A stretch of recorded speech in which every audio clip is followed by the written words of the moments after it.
Travels of Doctor Dolittle. Once upon a time, there was a doctor named John Dolittle, M.D. The M.D. meant that he was a doctor and that he knew a lot. Dr. Dolittle lived in a little town in England called Puddleby-on-the-Marsh. When he walked down the street in his high hat, all the dogs and cats and cows and horses and pigs and chickens and sheep and frogs and turtles ran after him. Instead of doctoring people, Dr. Dolittle doctored animals. He was very fond of animals, and animals were very fond of him. They came to his house from everywhere so that he could take care of them. Then, instead of going home again, they stayed. Soon his house was filled with all kinds of animals. There was barely enough room left for Dr. Dolittle himself. Dr. Dolittle gave names to some of his favorite pets. There was Dab-Dab the duck, and Jip the dog, and Gub-Gub the pig, Too-Too the owl, and Polynesia the parrot. But the doctor had so many mice and canaries, and hens and roosters and turtles and rabbits and hedgehogs and alligators and opossums and raccoons that he couldn't find names for them all.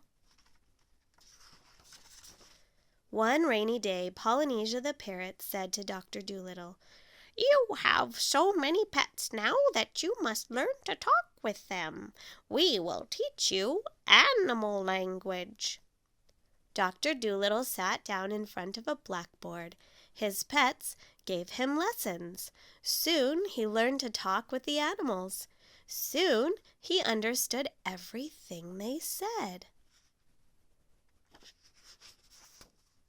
One night, after the doctor had learned the animal language, the door flew open. A monkey ran in. "Doctor," the monkey cried, "my name is Chee-Chee. I have come all the way from Africa to tell you about the monkeys. They have a terrible sickness. They beg you to come to Africa to cure them. Will you do it, please?" "Of course I will," said Dr. Dolittle. So early next morning, the doctor and Chee-Chee and Jip and Dab-Dab and Gub-Gub and Too-Too and Polynesia took all their luggage down to the seashore. Dr. Dolittle got a boat from a sailor. Then they all went on board. For 6 weeks they sailed on and on over the rolling sea. When they got to the equator, they saw some flying fishes. The flying fishes said, "It is only 50 miles to Africa." But then a great storm came up with thunder and lightning. The wind howled, the rain poured down, the waves splashed over the boat. Suddenly there was a big boom. The ship stopped. It rolled over on its side. "Dear me," said the doctor. "We must have run into Africa." "Get the rope," cried Polynesia. "Dab-Dab, you take the end of the rope, fly to the shore, tie it to a palm tree. Then those who can't swim go down the rope until you get to the land." And that's how they all got safely to the shore. They all took shelter in a nice dry cave they found up in the cliffs. Suddenly, Chee-Chee said, "Shh! I hear footsteps." They looked out and saw a soldier come out of the woods. He wore a mask over his face. He carried a shield and a long, sharp spear. "You must all come before the great king of the Jolliginki," he said. "All these lands belong to him. Follow me." When they had followed the soldier a little way through the forest, they saw the king's palace. The king was sitting under an umbrella. "You may not travel through my lands," said the king. Then he told his soldiers, "Take this medicine man away. Lock him and all his animals in my strongest prison." The prison had only one little window. It was high up in the wall, with bars across it. The prison door was strong and thick. The walls were solid stone. Gub-Gub the pig began to cry. Even Doctor Dolittle looked worried. But Polynesia the parrot said, "I'm small enough to get through the bars of this window. Tonight I'll creep through the bars and fly to the palace. I'll find a way to make the king let you out."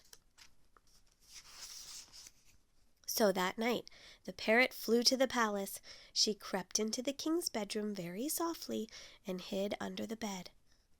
"I am Doctor Dolittle," said the parrot, just the way the doctor would have said it. "You cannot see me. I have made myself invisible. Now listen, I warn you. You let me and my animals travel through your kingdom, or I will make you sick like the monkeys. Send your soldiers to open the prison door, or you shall have mumps before the morning sun comes up." At those words, the king began to tremble. He jumped out of bed. He told the soldiers to open the prison door.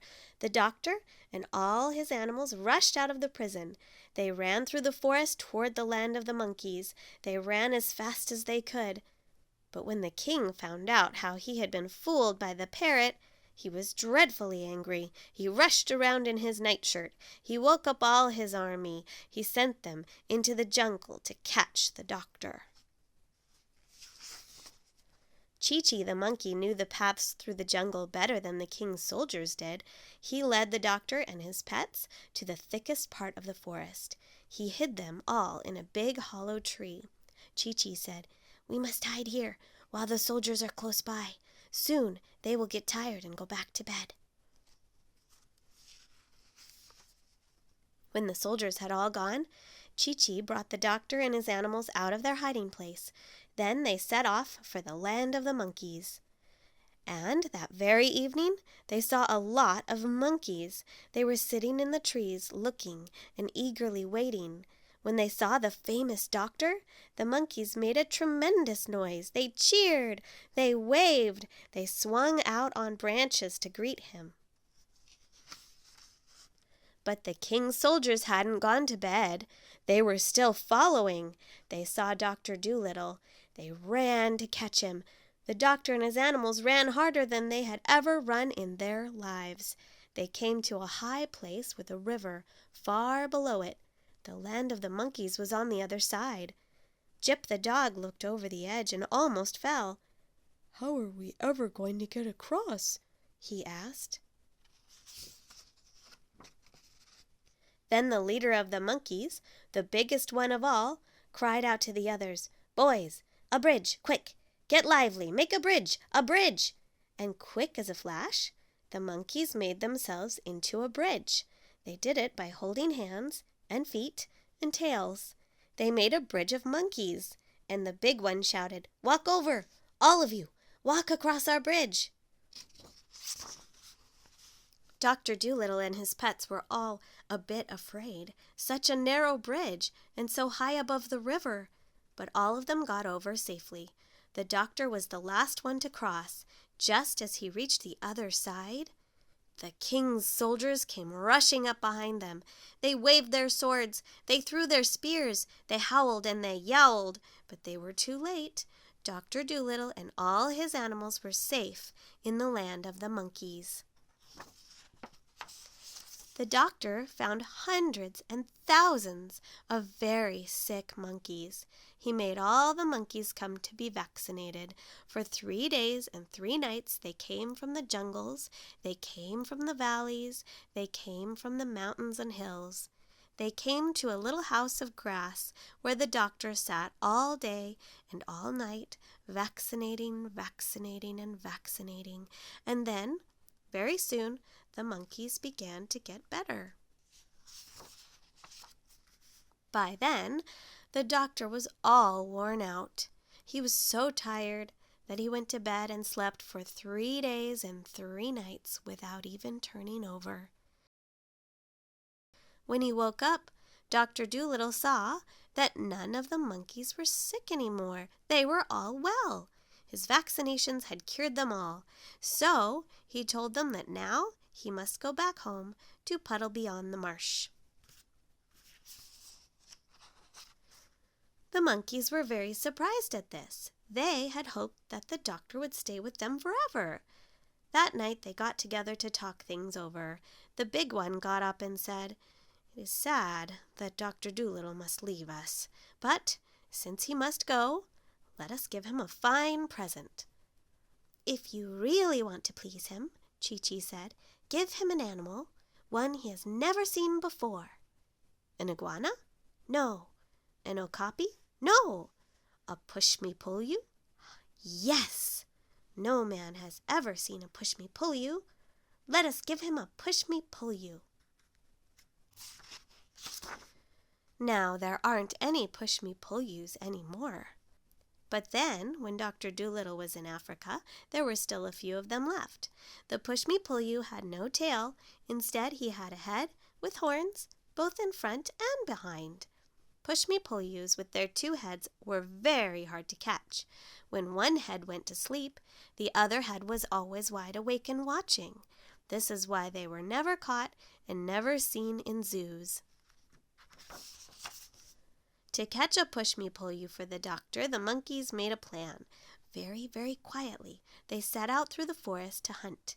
They found a place where they thought the push-me-pull-you might be. Then they made a circle and joined hands. The push-me-pull-you heard them. He tried to break through the ring of monkeys, but he couldn't do it. He saw it was no use. He sat down and asked them what they wanted. They asked him if he would go home with Doctor Dolittle. The push-me-pull-you shook his head hard. "Certainly not," he said. For 3 days and 3 nights the monkeys tried to persuade him. Then at last he said, "I will come with you and see what kind of man this doctor is." The push-me-pull-you took one look at Doctor Dolittle. He saw at once that the doctor was a very good man. The push-me-pull-you said, "You have been most kind to all these monkeys. I have made up my mind. I will go with you." Then the doctor's animals, and the push-me-pull-you started back to the seashore. The monkeys went with them to see them off. It took a long time to say farewell. Hundreds and thousands of monkeys wanted to shake the doctor by the hand and thank him for making them well again. Then the push-me-pull-you, Gub-Gub, Dab-Dab, Jip, Tutu, Polynesia, and Chi-Chi all went on the ship with the doctor. Soon they were out of sight of land. The wide, wide sea looked terribly big and lonesome. They lost their way. They had no more food. There was no wind to fill the sail. Doctor Dolittle said, "I'm afraid we're never going to get home." But then they heard a strange noise high in the air. It grew louder and louder and louder. Birds! Millions of them! Millions of swallows flying fast. The swallows saw the ship. They came down close. They swooped and skimmed over the water. They took hold of ropes with their feet. Away they flew. They pulled the ship along behind them. Now the doctor was traveling fast. He had to hold on to his hat with both hands. The swallows flew on and on. They pulled and pulled. They pulled the ship to England in almost no time at all. The winter sun was shining when the doctor got back to his own country. It was good to be home at last. Every night after supper, the doctor and his animals would sit around the big warm fire. Then the doctor would read aloud to them. He would read them the big book he was writing about their trip to faraway Africa.